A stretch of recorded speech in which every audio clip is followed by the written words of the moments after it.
Os nossos convidados, e a gente começa com esse assunto interessantíssimo, complexo, mas interessante, com o Dr. João Teixeira, que é professor da Universidade de São Carlos, em São Paulo. Ele está aqui em Belém para participar desse encontro, como eu disse há pouco. Obrigada por ter vindo, doutor João. Viu? Boa tarde. Boa tarde, Renata. Prazer é meu, muito grande de estar aqui com Imagina, vamos tentar destrinchar, digamos assim, esses temas todos, né? Eu queria começar, doutor João, com a sua especialização. O senhor é doutor em filosofia da mente, né? Inclusive trouxe esse livro aqui, que é Como Ler a Filosofia da Mente, um livro de sua autoria, que a gente vai sortear aqui no programa hoje, no finalzinho do programa. E eu queria começar por aí. O que seria exatamente essa filosofia da mente, né? O que ela tem de diferente, em que ela é diferente da filosofia que a gente entende, né? A filosofia tradicional, digamos assim. Bom, a filosofia da mente, ela se ocupa de problemas que a filosofia tradicional também trata.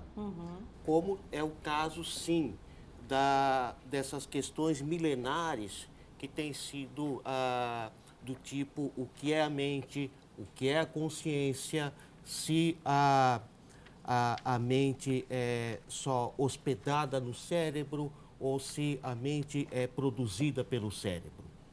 Agora, a filosofia da mente é uma coisa mais recente, que começou de uns 50, 60 anos para cá, depois da Segunda Guerra Mundial.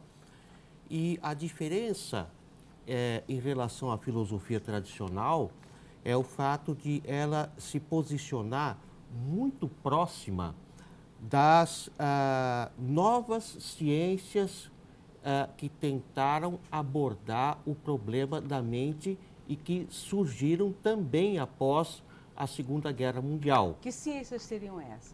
Bom, em primeiro lugar, a ciência da computação, que passou após a Segunda Guerra Mundial a desenvolver aquilo que se chamou inteligência artificial. Certo. Tá? E que hoje nós temos coisas e artefatos de inteligência artificial em quase toda a nossa vida cotidiana, mas que nós nem sequer identificamos como tais, de tão espalhados e já tão tornados cotidianos que estão. Mas a inteligência artificial tem esse projeto muito grande, que é construir a réplica mecânica do funcionamento mental humano. E, através disso, tentar conhecer o funcionamento mental e tentar saber se, uma vez construída essa réplica mecânica, que no caso seria, é claro, através do computador e do desenvolvimento de programas de computador, nós conseguiremos chegar também a ter algo parecido com máquinas conscientes. Isso é inteligência artificial, né? Isso. A segunda ciência, que, digamos assim, ela se aproxima muito da filosofia da mente, não é que ela não existia, mas é que ela passou a ter um desenvolvimento muito grande depois da Segunda Guerra Mundial, foi a neurociência. A neurociência, a partir dos anos 50, ela deu um grande salto. Pouco se sabia sobre o cérebro. A partir dos anos 1950, começou a haver uma quantidade muito grande de pesquisas. Bom, isso se tornou muito maior ainda na década de 1990, que foi a chamada década do cérebro, quando o Bush, não este Bush que está aqui, pai, né? mas o Bush pai, resolveu fazer uma dotação milionária para as pesquisas em neurociência, para as pesquisas a respeito do cérebro nos Estados Unidos. Então, essas duas novas, por assim, disciplinas, porque aí em 1990 vai surgir essa coisa nova, que é a neurociência cognitiva, que é a neurociência que vem com a neuroimagem, com a qual a gente agora já está começando a ficar acostumado, né? Que a gente abre revista e vê, por assim dizer, fotografias do cérebro coloridas, etc, etc. Isso é uma coisa que começou de 1994, 93 para cá. Se abriram perspectivas muito maiores para se tentar entender os processos mentais. E a filosofia, obviamente, que ela não podia deixar de acompanhar isso. E é o que a filosofia da mente vem tentando fazer, tentando lastrear, por assim dizer, se apoiar, apoiar suas reflexões nessas novas conquistas, por assim dizer, das novas disciplinas do pós-guerra. Professor, eu fiquei meio confuso. Isso é culpa do meu cérebro ou culpa da mente? Isso aí é uma grande pergunta, né? Porque... E confusa também, né? É confusa porque nós não sabemos até agora realmente, mesmo entre os neurocientistas mais importantes, não há um consenso em relação ao fato de se a mente é só algo hospedado no cérebro ou se a mente é um produto do cérebro. A inteligência artificial explicaria isso, quer dizer, teria que se auxiliar da inteligência artificial para entender o funcionamento mental? É o que se tenta fazer, né? Hoje existe a tentativa de se construir modelos do cérebro, né? Através de modelos que são construídos dentro da inteligência artificial. Agora, existem projetos muito ambiciosos dentro da inteligência artificial, como é um que a IBM está desenvolvendo junto com outras empresas na Suíça, que é um projeto chamado Blue Brain, que é realmente fazer uma réplica integral do cérebro humano. E é uma coisa que se pensa que vai estar pronta dentro de uns 15 anos, mais ou menos.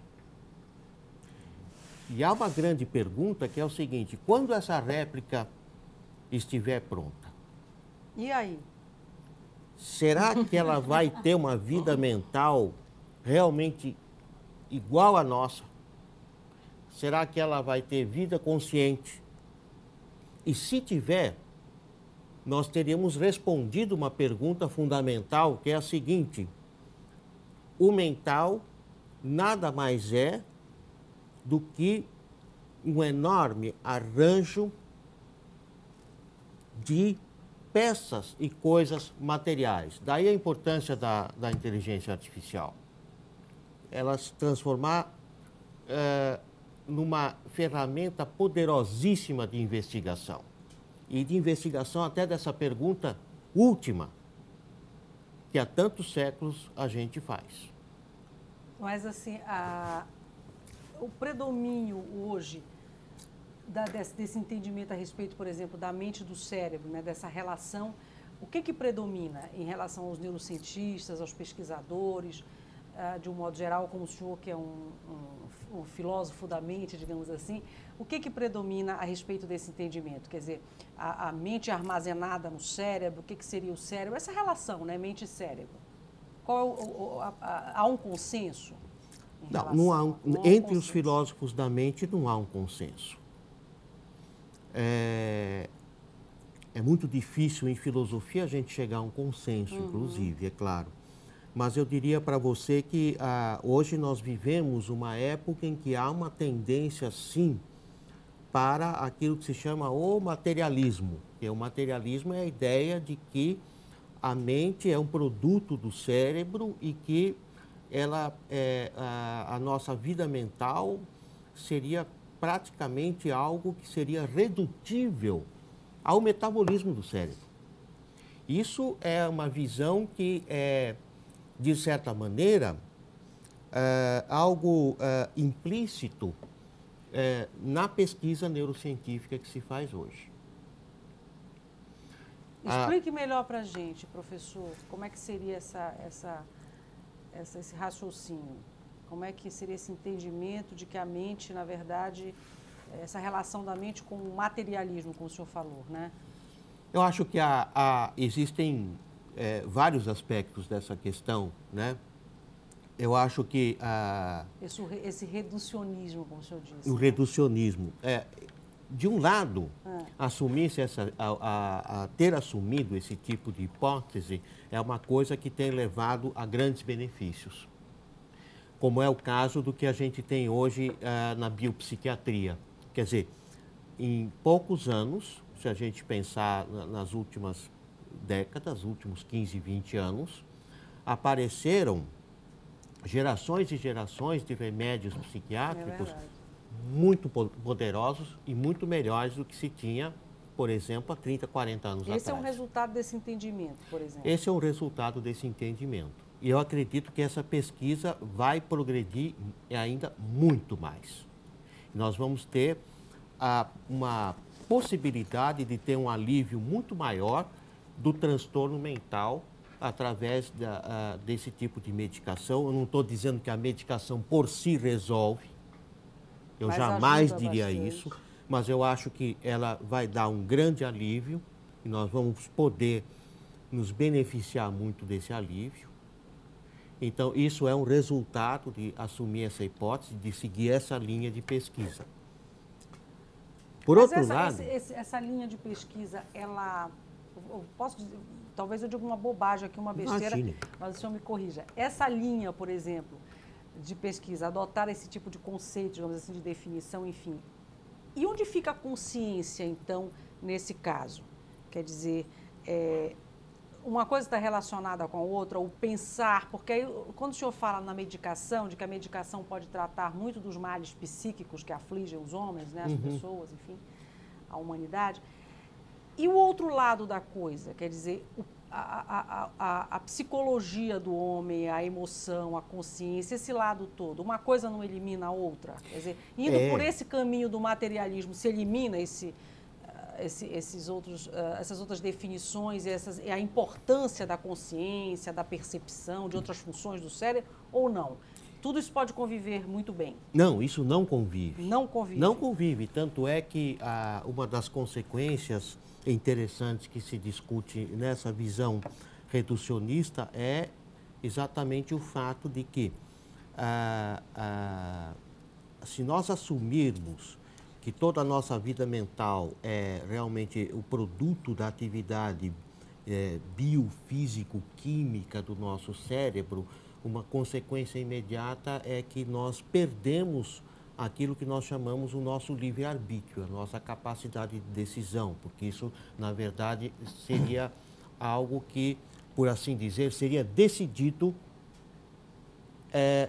biofisicamente pelo nosso cérebro. É mais uma função, né, digamos assim. Então, todo o lado, digamos assim, todo um grande aspecto da nossa cultura que se baseia e do direito até, que se baseia numa ideia de responsabilidade, tá? De livre-arbítrio e uma porção de outros valores que nós temos estariam em xeque. Então, hoje, esse é um debate muito grande que tem sido travado nos Estados Unidos, na Europa. É uma coisa que se chama neuroética.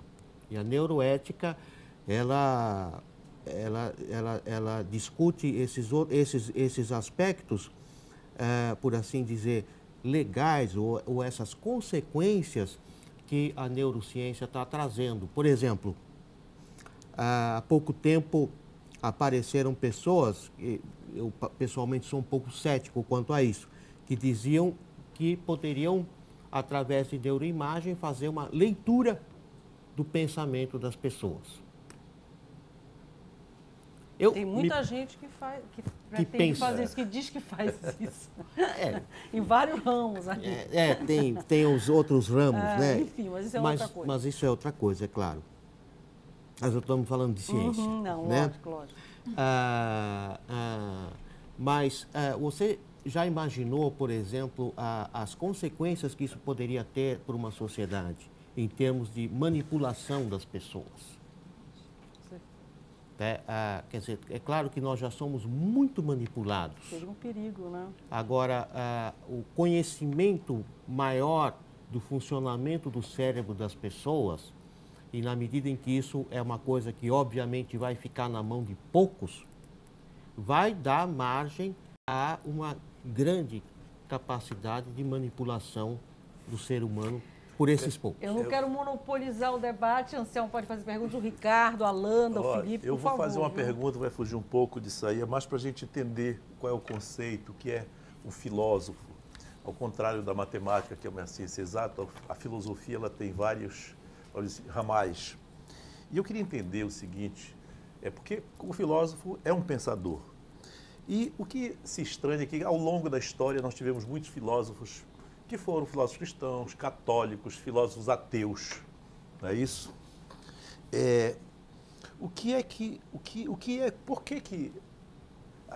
Para mim, eu acho que todo filósofo deveria ser ateu.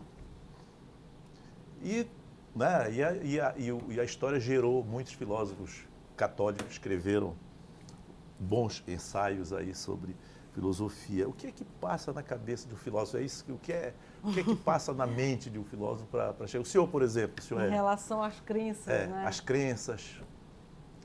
O senhor está perguntando se eu sou ateu? Não, eu não. O resumo. Eu estou falando assim, que há... Como é que vocês conseguem conviver, há extremos dentro da filosofia, né? Enquanto, né? É isso que eu queria... Eu acho que o que é realmente o mais interessante na filosofia é precisamente que ela tem que, quer dizer, a gente para estudar e conseguir fazer filosofia, ensinar filosofia, eu acho que a maior lição que ela nos dá é da tolerância, né? E isso é uma coisa, às vezes, que é difícil de ser encontrada, até mesmo nas comunidades filosóficas, porque é uma coisa que todo mundo acha que pode ser tolerante, mas na hora em que realmente as diferenças aparecem, elas realmente são muito difíceis de a gente conviver com elas. Eu acredito que a filosofia não escapa a isso. Eu acho que existem diferenças realmente muito grandes. E é uma pena... Seria o egoísmo do pensamento. É o egoísmo do pensamento. E é uma pena, às vezes, a gente ver que até dentro da filosofia existem pessoas que se acreditam muito no monopólio daquilo que supostamente é verdadeiro. O monopólio do conhecimento. O monopólio do conhecimento, mas eu acho isso... Agora, eu acho que o que é importante é isso, inclusive na própria filosofia da mente, a gente vê posições muito extremas, muito extremadas. Professor, eu tenho uma curiosidade, eu nunca... Quando você procura um curso superior, você pensa na sobrevivência, você pensa em ter um salário, você pensa em trabalhar, eu não sei de que maneira, por exemplo, eu não conheço um teólogo, por exemplo, que trabalha em uma empresa. Não conheço um filósofo que trabalha em uma empresa. A filosofia, ela poderia... de que maneira um filósofo poderia emprestar ou empregar seu trabalho dentro de uma empresa? É possível isso? Olha, eu não ou sei... ele nasceu para ser um professor, filósofo? Eu acho que a grande profissionalização do filósofo ainda é a docência, não há dúvida alguma quanto a isso. Mas, por exemplo, nos Estados Unidos eu via que, por exemplo, os hospitais, eles tinham, empregavam pessoas formadas em filosofia, especializadas em bioética, porque eles tinham que ter um conselho de bioética no qual necessariamente tinham que participar, por exemplo, 2 filósofos, por exemplo, porque a todo momento a medicina, por ser uma medicina muito avançada, se deparava com problemas bioéticos. Agora, isso eu via nos Estados Unidos há uns 10 anos atrás. Agora, é interessante que eu começo a ver que alguns hospitais em São Paulo começam a se deparar com esse problema e começam a chamar profissionais de filosofia para integrar conselhos de bioética dentro do hospital. Que faz parte do dia a dia do hospital. Faz parte do dia a dia do hospital. Hoje eu acho que com a medicina avançada, a todo momento você vai se deparar com um dilema bioético. E, professor, mais ou menos no caminho dessa pergunta do Anselmo, e a questão da divulgação da filosofia, especialmente da filosofia, com algumas revistas dedicadas à ciência, mas que se popularizaram mais, né? Alguns títulos se popularizaram mais, revistas vendidas em banca e tal. E aí você vê, hoje em dia, a filosofia sendo muito tratada, abordada nessas revistas e em outras revistas, em diversos livros publicados, tentando simplificar, né? Tornar mais palatável o tema filosofia para as pessoas em geral. O que o senhor acha disso? O senhor acha que isso é válido, é importante fazer isso, ou não? Ou banaliza e acaba deturpando alguns conceitos da filosofia? Qual é a sua opinião sobre isso? Da ciência mesmo. Da né? ciência também. Olha, eu acho o seguinte, eu mesmo sou colunista de uma revista de filosofia que se chama Ciência e Vida Filosofia. Então, é uma revista mensal, eu escrevo uma coluna que se chama Filosofia na Era Digital, agora passou a se chamar Filosofia da Mente, essa coluna. Eu acho que todo o profissional que faz pesquisa e que está na universidade e que, de repente, está na universidade há, por exemplo, como eu, 29, 30 anos, tá? Estudando. Chega uma hora que ele tem um dever com a comunidade. E o dever com a comunidade é ele desenvolver uma capacidade de transmitir o conhecimento para as pessoas, sem que esse conhecimento seja banalizado, mas sem que esse conhecimento fique restrito a meia dúzia de pessoas confinadas numa torre. Eu diria o seguinte para você, a divulgação, aquilo que as pessoas chamam de divulgação científica, é uma das artes mais difíceis que existe. Tanto para o jornalista, né, que faz esse trabalho, quanto para o profissional, que muitos deles são especialistas, quanto para vocês que geram a pesquisa, né? Para quem gera a pesquisa. Eu passei uma parte da minha vida na Inglaterra, uma parte nos Estados Unidos, mas principalmente nos Estados Unidos eu vi o seguinte, realmente os profissionais que chegavam à sua maturidade, e eu cito, por exemplo, na própria área de neurociência, na própria área de, por exemplo, há um neurocientista português radicado nos Estados Unidos, que é muito conhecido, chamado Antônio Damasio, que vocês devem ter ouvido falar, escreveu um livro famoso chamado O Erro de Descartes. Esse é um livro chamado livro de divulgação, porque é um livro que transmite um conjunto de ideias neurocientíficas sem banalizá-las. Então, esse é um trabalho de divulgação de alto nível. De alto nível, né? Eu via outras pessoas também na academia, na universidade, nos Estados Unidos, serem capazes de desenvolver esse trabalho. Mas eu acredito que isso seja praticamente um dever que a gente tem com a comunidade. De divulgar esses estudos. A TV Cultura de São Paulo tem um programa que é o Café Filosófico, que Exato. passa todos os domingos, domingo à noite, né? Que a gente transmite, né, aqui pela TV Cultura do Pará, e que é nesse sentido, né? É a divulgação ali da filosofia, tentando tornar as coisas mais claras, os conceitos mais claros, né? É uma dessas tentativas. É um desafio isso. Eu considero isso um grande desafio. E às vezes esses profissionais que tentam fazer isso são mal interpretados, né? Alguns são. E alguns também, infelizmente, não fazem bem. Mas, professor, eu queria te fazer outra pergunta também, ainda voltando para aquela questão que o senhor estava falando sobre a função do cérebro, né? Esse caminho que está sendo tomado nesse sentido de entender o cérebro como uma função mais, não é técnica que o senhor falou mais, da questão do materialismo, o senhor usou uma... Reducionista. Reducionista, uma ideia né? reducionista mais do materialista, mental. né? Materialista. Como é que a psicanálise, então, está recebendo esse entendimento, assim, da neurociência, dos filósofos?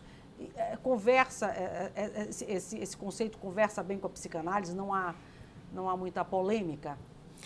Olha, há dois tipos de psicanalistas. Eu diria assim, há os psicanalistas que estão tentando conversar, sim, com a neurociência, porque eu acredito que há fatos, conquistas irreversíveis que aconteceram na neurociência, como, por exemplo, a neuroimagem, a possibilidade de, hoje, de se ter progressivamente, né, um mapa do cérebro um pouco melhor, e já se fala de neuropsicanálise. Existem pessoas que abraçaram essa ideia da neuropsicanálise, que inclusive que seria exatamente o quê? Tentar reler a obra do Freud à luz das ideias neurocientíficas que nós temos hoje. Então, na obra do Freud, existem partes da obra do Freud na qual ele desenvolve as suas teorias psicanalíticas com base na neurociência que ele tinha na época. E que é uma neurociência que hoje, obviamente, não é superada, é ultrapassada. Né? Então, hoje se tenta dizer o seguinte: bom, vamos ver o que Freud faria com a nossa neurociência. Bem, há um outro aspecto também que é o seguinte: no final da vida dele, do Freud maduro, já pouco antes de ele falecer, em 1939, ele disse algumas coisas, escreveu essas coisas, tipo, eu não estou me lembrando exatamente das palavras dele, mas coisas do seguinte tipo: seria muito bom, seria maravilhoso se nós conseguíssemos curar o transtorno mental com algo tipo um remedinho, uma química. Certo. Mas, infelizmente, hoje, isso ele dizia em 1937, 38, nós só temos a técnica psicanalítica. Ou seja,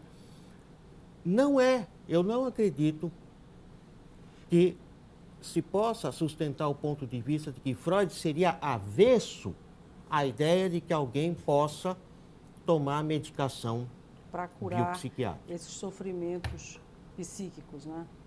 Mas há os xiitas, porém. Que não aceitam. Que não aceitam. Agora, professor, tem uma coisa que me intriga muito, que eu queria também conversar com o senhor sobre isso, aproveitar que a gente está no finalzinho do bate-papo com o senhor, infelizmente, mas eu queria aproveitar para falar. Quando a gente ouve também, ler alguma coisa sobre algumas definições da inteligência, né? Então, aquela pessoa que tem inteligência, isso também não é novo, eu posso estar errada, mas esses conceitos eu acho que não são novos. As pessoas que têm uma inteligência mais espacial, a pessoa que tem um tipo de inteligência mais social, a pessoa que tem aquela inteligência mais lógico-matemática, digamos assim, um raciocínio mais lógico-matemático. É assim mesmo, professor? A inteligência é uma só e esses conceitos são pura invenção. Como é que a neurociência, então, interpreta a questão da inteligência? Bom, você sabe, né? Certas coisas a gente não deveria procurar. É melhor deixar quieto. A gente não deveria procurar porque não vai conseguir encontrar. Uma delas, eu acredito que seriam os neurônios da consciência, que as pessoas tentam procurar, né? A consciência não é algo localizável que se reúne a um conjunto de neurônios que eu posso dizer está aqui. Certo. Né? Isso é uma quimera que as pessoas têm procurado encontrar.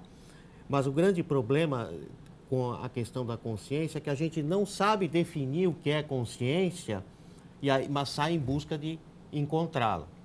Eu diria a mesma coisa a respeito da inteligência. Agora, há uma coisa mais grave ainda que acontece hoje com a inteligência, entendida no sentido clássico, da pessoa ter grande capacidade de raciocínio, abstração, intelecção, aquilo que a gente chama o cara que é bom em matemática, bom nisso, bom naquilo. Esse tipo de inteligência, ele está no padrão das nossas sociedades hoje, deixando de ser algo importante, que realmente, digamos assim, faz uma diferença para a pessoa e sendo substituído pela capacidade da pessoa de ter mais resistência, mais estamina, tolerância ao estresse. Isso tem sido uma coisa mais... Essas têm sido qualidades mais relevantes do que a inteligência, no tipo de sociedade que nós estamos vivendo. Eu vejo esses conceitos de inteligência muito largos, assim, a inteligência comportamental, eu acho que é uma confusão. Uma coisa são as capacidades. Mas, Renata, eu acho que isso não é bom. Eu acho que isso não é bom, porque é claro que nós queremos um indivíduo que é importante que as pessoas desenvolvam tolerância ao estresse, estamina, tal, etc. Mas eu acho que isso não pode ser considerada uma qualidade, tornada uma qualidade uma qualidade relevante, em detrimento da inteligência. É o que eu acho que às vezes que é o que está acontecendo na nossa sociedade. A pessoa tem uma capacidade grande de se comunicar, por exemplo. Então, a inteligência dessa pessoa, eu acho que, não sei, há uma deturpação aí. Porque aí nós estamos revertendo um processo evolucionário contra nós, humanos. Doutor João, gostaria de conversar mais com o senhor, mas tem que chamar um intervalo. Você ainda quer, o Anselmo está ali com uma vontade de perguntar. Eu fiquei. Aí eu fiquei com peninha de você. Depois que ele falou que ele tem uma coluna, uma revista especializada sobre filosofia, então ele vai entender porque eu vou perguntar isso, que é uma perguntinha rápida. Já que ele faz literatura filosófica. Há muito tempo eu vi uma entrevista de um autor de livro de autoajuda. Eu não me engano se foi o Laí Ribeiro e foi aqui, eu não me lembro bem, posso até ser justo. O Laí Ribeiro veio aqui. E ele deu um passeio pela neurolinguística e tal, e ele se questionou o tipo de literatura, por exemplo, eu não gosto de livro de autoajuda. Aqui que eu digo é no Sem Censura. Aqui sem censura. E ele disse que os livros deles tinham ensinamentos completos, inclusive ensinamentos filosóficos. Por isso que muita gente fazia daquele livro dele uma filosofia de vida, seguia à risca. O senhor acha que nesses livros também tem um pouco de filosofia, nesses livros de autoajuda, se é que o senhor já leu algum? Olha, Porque tem gente que detesta, né? Tem gente que eu acho que eu me lembro de ter pego um livro de autoajuda, de livro até a página 10, foi até onde eu consegui. Então, leu muito, olha. Né? Agora, tem muita coisa, né? Autoajuda, neurolinguística. Isso, você já tentou ver neurolinguística. Ele disse, inclusive, que ele estava se especializando em neurolinguística. Né? O pai da neurolinguística foi um grande psicólogo americano, que foi um dos grandes fundadores do behaviorismo contemporâneo, que foi Skinner. Porque as ideias da neurolinguística estão todas baseadas nas ideias que Skinner tinha a respeito do comportamento verbal. A única diferença entre Skinner e os neurolinguistas brasileiros e contemporâneos é que Skinner morreu pobre, como um professor universitário, e os neurolinguistas brasileiros e contemporâneos todos ficaram ricos. Aí. Professor, lhe agradeço por o senhor ter vindo, conversar conosco. Deixa eu avisar mais uma vez ao telespectador que o professor João Teixeira, que acabou de conversar conosco, vai precisar sair mais cedo, vai sair no próximo intervalo às 2h30. Então, perguntas para ele agora, já neste bloco, no próximo bloco que vem, que virá, tem que ser feitas, porque ele vai sair mais cedo, né, professor? Eu agradeço muito, foi muito bom. A gente conversaria muito mais aqui, mas enfim, temos um tempo aí que temos que respeitar, viu? Obrigada por ter vindo. Muito obrigado a você, Renata, obrigado também a você e a oportunidade aqui. Imagina. E o professor doutor João Teixeira, doutor em Filosofia da Mente, professor da Universidade de São Carlos, está em Belém para o primeiro encontro de Ciências Cognitivas, esse encontro que começa hoje e termina amanhã. Vamos para o intervalo para você ter vindo. Deixa eu ir para as perguntas do telespectador, já o professor João Teixeira, que está aqui conosco, conversou sobre neurociência, filosofia da mente, vai precisar sair mais cedo agora nesse intervalo, a gente vai fazer um ping-pongzinho, tá, professor? Tá. Olha só, a Fátima Silva da Nova Marambaia pergunta assim, fale um pouquinho sobre essas pessoas que dizem que conseguem coisas assim, materiais e também não materiais, imateriais, com a força da mente. usar a mente para isso. O que o senhor acha sobre isso? A Fátima quer saber. Eu acho que, olha, eu vou decepcionar a Fátima, mas realmente isso é uma coisa que... Tipo a lei da atração, essas coisas todas. Essas coisas? Não, eu realmente sou muito cético a respeito desse assunto. Quando você mentaliza as coisas, você consegue claro que a força é bom do pensar pensamento positivamente, positivo. não há dúvida que é bom pensar positivamente, né? Mas é óbvio que se fosse assim, eu já tinha uma meia dúzia de Ferraris na garagem. A Edna Castro, do Jurunas, professor, diz assim: eu já li um livro sobre o assunto neurociência, eu imagino, filosofia, e continuo com várias dúvidas sobre a filosofia da mente. Eu gostaria de saber... Ela quer saber a sua palestra, que horas será a palestra e o local. Então, vai ser agora no fim da tarde, às 17 horas, lá na Praça da República, lá no Instituto de... Deixa eu lhe ajudar, que é o Instituto de Ciências da Arte da UFPA, que fica ali ao lado do Teatro Valdemar Henrique, na Praça da República, né? Isso, exatamente. A partir das 17 horas, mais ou menos, se você tiver interesse, então pode ir lá. O Miguel Ribeiro, do Jurunas, do bairro do Jurunas, aqui em Belém, pergunta para o senhor sobre a questão, aquilo que a gente falou aqui das várias inteligências e tal. Ele fala sobre a inteligência emocional, ou se isso pode ser resumido em sinônimo de bajulação.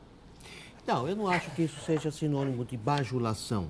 Eu acredito que quando se definiu o termo inteligência emocional, quis se dizer o seguinte: a adaptabilidade das pessoas à convivência, sobretudo nos grupos, e no caso mais específico, nos grupos de trabalho.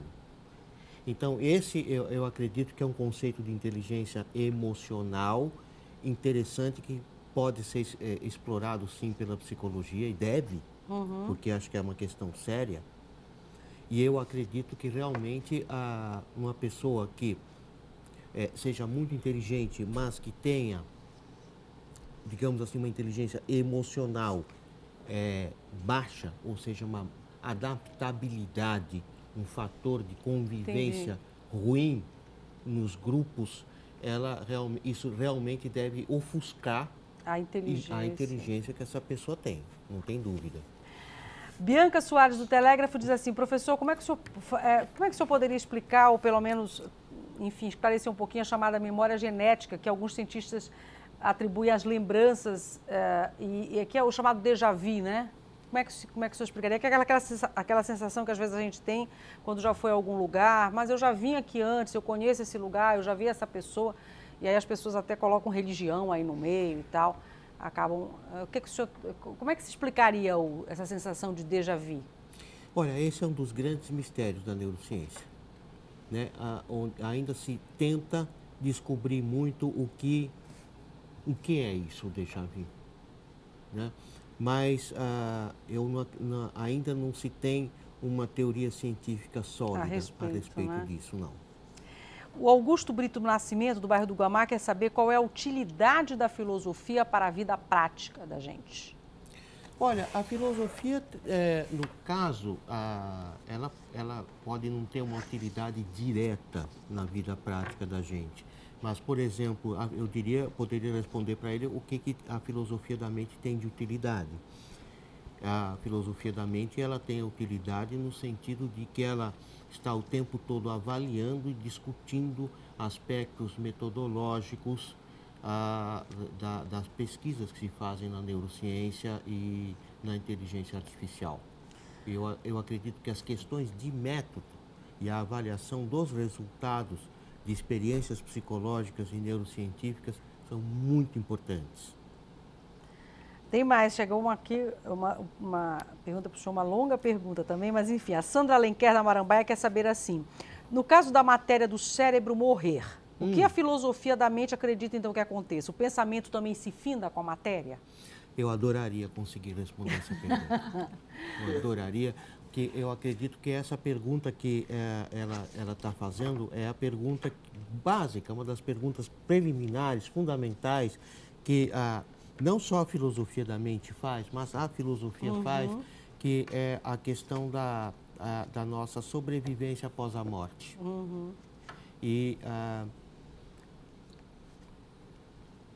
ela é muito difícil de ser respondida em termos racionais. Ou seja, nós não podemos respondê-la cientificamente. Entendi. Não há como conhecer isso da mesma maneira que a gente não pode saber o dia em que vai morrer. Ok. O Antônio Carlos, do bairro do Marco, enviou um e-mail para o senhor dizendo assim: se a neurociência elimina a possibilidade do livre-arbítrio e condiciona as atividades humanas a um processo neurobioquímico, como se define então uma mente criminosa? É um curto-circuito de conexões? Sim. E isso tem sido um tema de debate seríssimo dentro dos meios acadêmicos americanos. Porque quem viu certos filmes, como, por exemplo, o Minority Report, deve se lembrar das questões... É uma inteligência artificial, né? Não, o Não, é o Minority outro, Report né? é onde as pessoas são... Esse é com Tom Cruise, né? Isso, esse que eu tava exatamente. falando, Quer dizer, a inteligência artificial é que é do Spielberg, né? As pessoas, elas são segregadas da sociedade simplesmente já porque tem um pensamento criminoso. Não, é com Jude Law, né? Né? Isso seria uma consequência dramática, drástica desse tipo de investigação. Ela é tão dramática e tão drástica quanto a investigação genética. Certo. Quando se fala, por exemplo, em criar sociedades onde se leve extremamente a sério a genética. Mas eu tenho a impressão que aí a gente tem que ter um pouquinho de cuidado, que é o seguinte: tanto a herança genética como talvez o que acontece no cérebro de uma pessoa, talvez não possa ser tomado de uma forma inevitável, porque essas duas coisas ainda têm que interagir com o meio. Então, talvez a gente não possa falar de um determinismo absoluto Nessa questão. do tipo como, por exemplo, na genética, quando você diz assim, eu herdei olhos azuis, que aí você tem um determinismo absoluto. E tem uma última do Mauro Leonardo Costa, do bairro da Campina. Como é que a neurociência vê a questão do sujeito? A neurociência, ela falaria assim para você: eu sou o meu cérebro. Essa é a resposta que ela daria para você. Eu não concordo. Mas é a resposta. Mas é como ela responderia. Professor, quando se o senhor vier outra vez a Belém, que eu espero que o senhor venha, o senhor volta aqui no Sem Censura para conversar mais com a gente. Ainda tem muita coisa para conversar. Obrigada, lhe agradeço muito. Eu tenho um compromisso. Lhe agradeço por ter vindo, viu?